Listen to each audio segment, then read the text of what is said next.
Hi, we're the American Psycho Band. Yeah, American Psycho.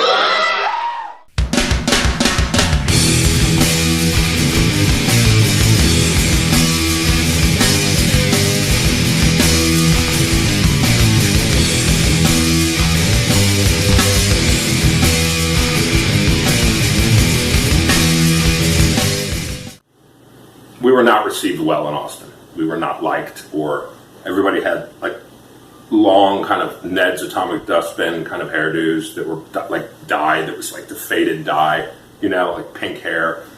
Everyone was like bell bottoms and just kind of like pretty hippy dippy, and we weren't like that at all. So, yeah, but it was great. Yeah. What do you remember about the 1992 show at the Cavity Club that we have the video of? I want to say that that was when we played with Clutch at the Cavity. Yeah, they came down and they were like, "Hey, we need a show. Can you help us out?" It was Clutch and Four Walls Falling from Richmond, Virginia. There was no security. There was no dumb shit. It was just, you know, this is our space. There were people in the Cavity that lived in the ceiling. And it sounds weird, but yeah, it was just it was a different time, and they lived in the ceiling, and they shot dope, and they were, you know, fucked up and crazy.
us what skateboarding does for you in the girl department.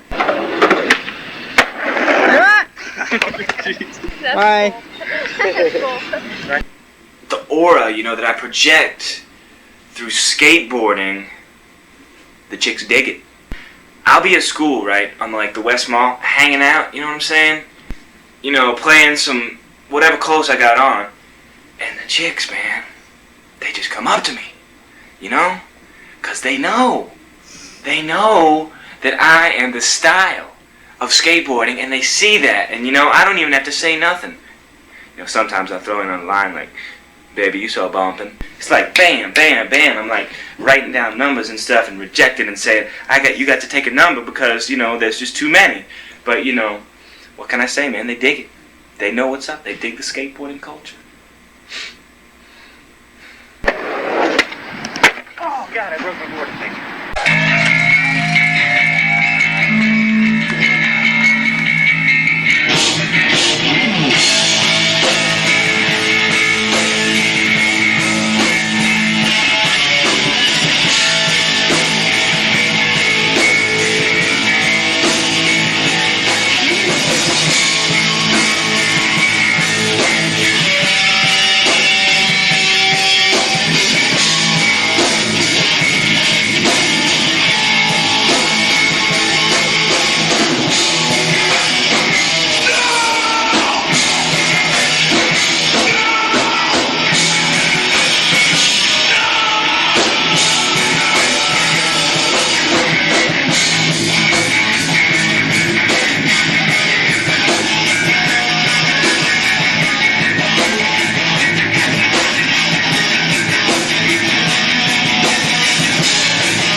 How would you describe the first year of the American Psycho Band?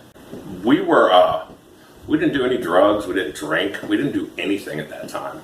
We were just like three pretty much teenage boys who were like in our 20s, but, you know, living like pirates, I guess. Hey, when are you guys going on, dude? When are you guys going on? We live in a house where we had people upstairs paid most of the rent. It was two separate apartment like houses, but the rent was $450 a month, and my roommate and I paid $60 each, and whoever lived upstairs paid the rest of it. So that's how shit was done then. Yeah, Austin was very different then. You know, it was very cheap, very easy to like do whatever. You need a practice space, or you need a place to live, or whatever. We're talking like, you know, nothing. And now it's like, it's changed.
I wouldn't say that we had a home base per se, but we played at the Cavity and we played at a rough trade bar that was on the corner. Like the Cavity was in the middle of the block, and at the end of the block was this rough trade bar called the Blue Flamingo.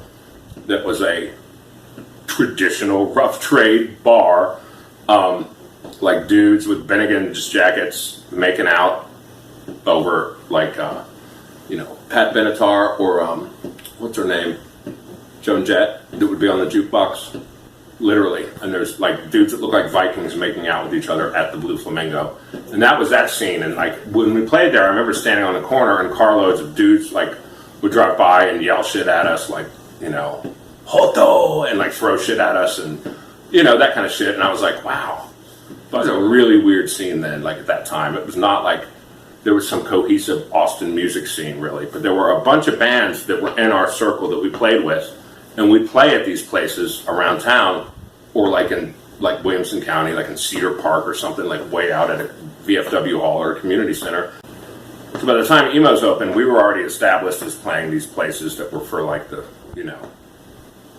outsider art. We started playing at Emo's right when they opened. I remember going into Emo's and helping Tim Kerr paint a painting that went on the wall before they opened. They weren't open yet. And we were in there painting, and I was helping him paint. And there were like Red River, the street was like all abandoned sort of warehouse places or places that sold antiques that were like, it was fucked up. It was a fucked up spot. It was a place where people smoked crack, and like it was a spot where you would do that. Like if you were going to find drugs or like have illicit sex with somebody or whatever the fuck, that was the spot to do it.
break something.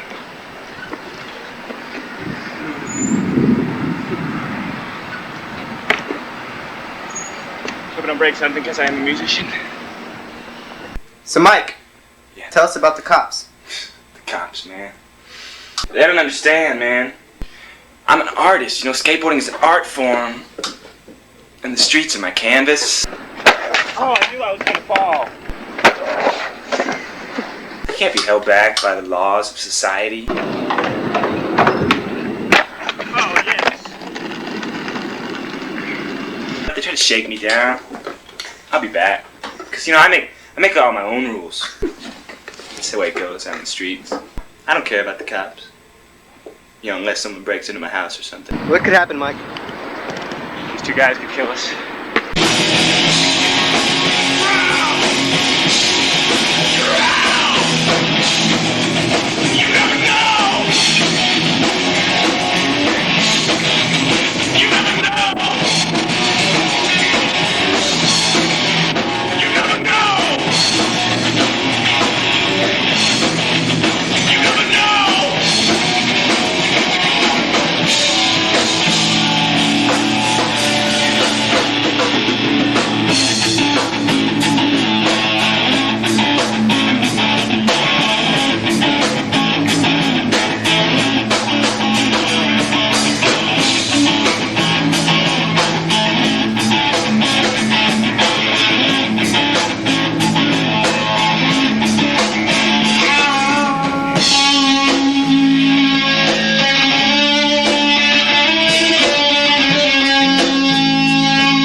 So how do you guys get hooked up with Sub Pop Records?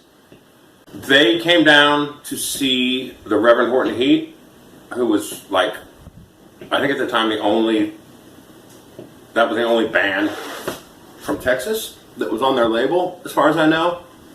And they really liked it, and I hung out with them, and they went to Sam's Barbecue, and the only two promo pictures on the wall were Keypone from Richmond and Boss Hogg.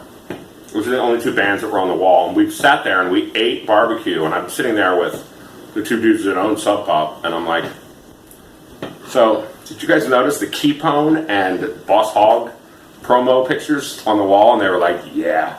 And then we talked about Boss Hogg for a long time, who I really love still, and I liked then even, but, it's like there was this girl that we were hanging out with, Kim Bennett, who was like, oh, she wouldn't shut up about, Boss Hogg and the John Spencer Blues Explosion, that sort of thing. So when we recorded that live at Emo's CD, and I said, Boss Hogg, there's a band that sucks. I mean, I was totally joking, but like it was sort of aimed at Kim Bennett, But those dudes, they came down here and they were like, yeah, we want to put out records. And I was like, records?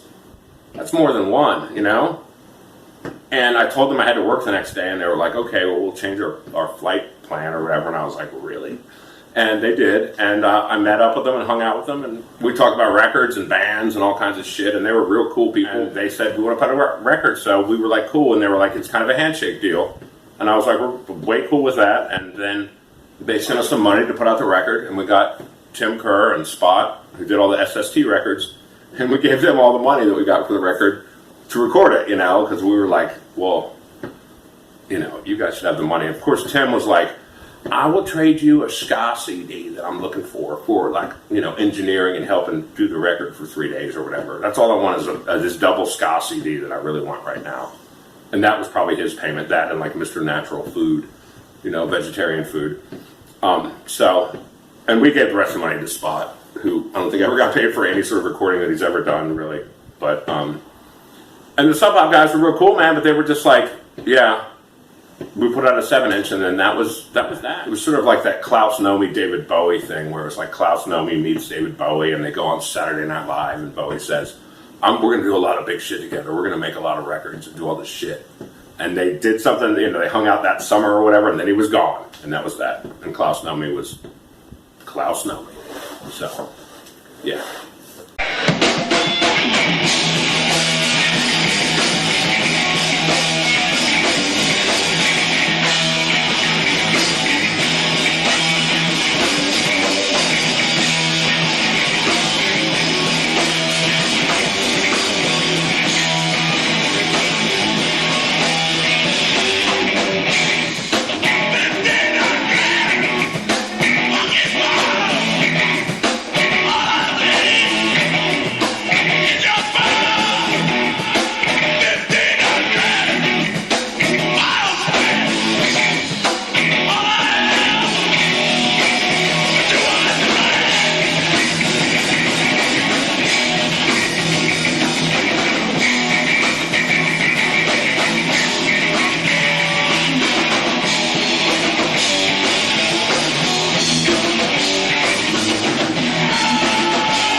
Tell us about fear.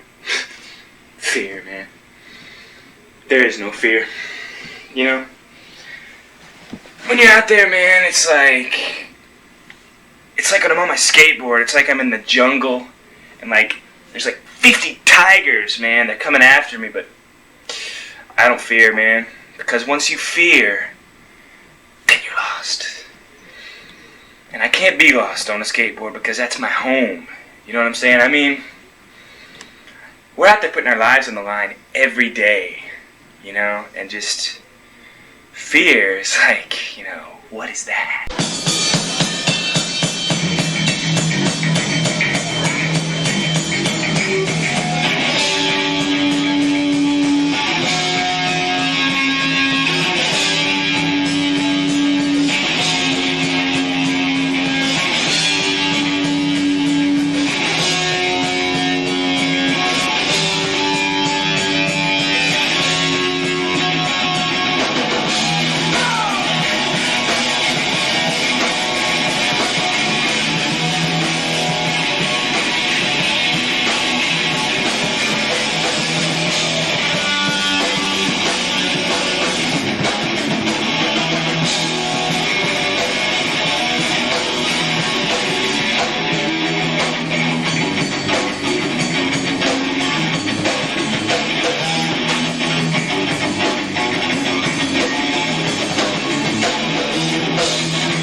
Yeah, we didn't have expectations for the band. We just wanted to play and play cool shows and do all that. Like, we're not going to be on the radio.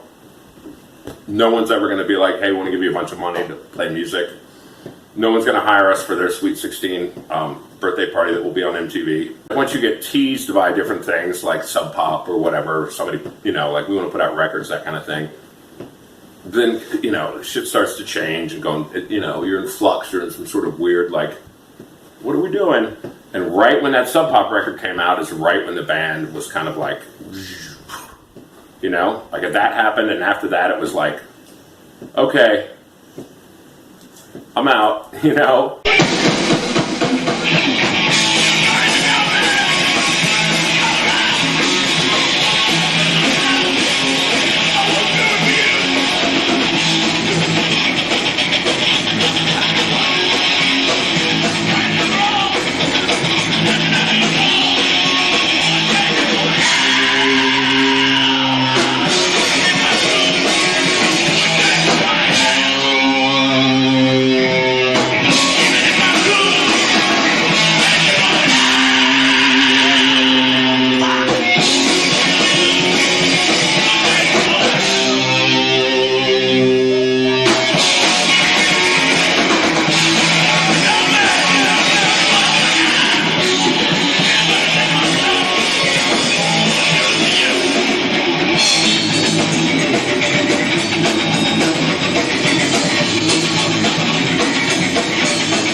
How do you want people to remember the American Psycho Band?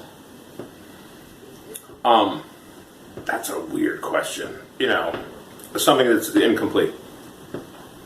That, you know, I never got the opportunity, or the other guys to finish it, you know. Al from Confused, incidentally, recently, I was talking to him on the phone, and he's like, hey man, we've got a label, you know, like, send me some shit. And I love those dudes, and you know, but I don't know what's going to happen. But we do want to do a full length eventually. That's the plan, is that will eventually happen. Isn't that right? Yes.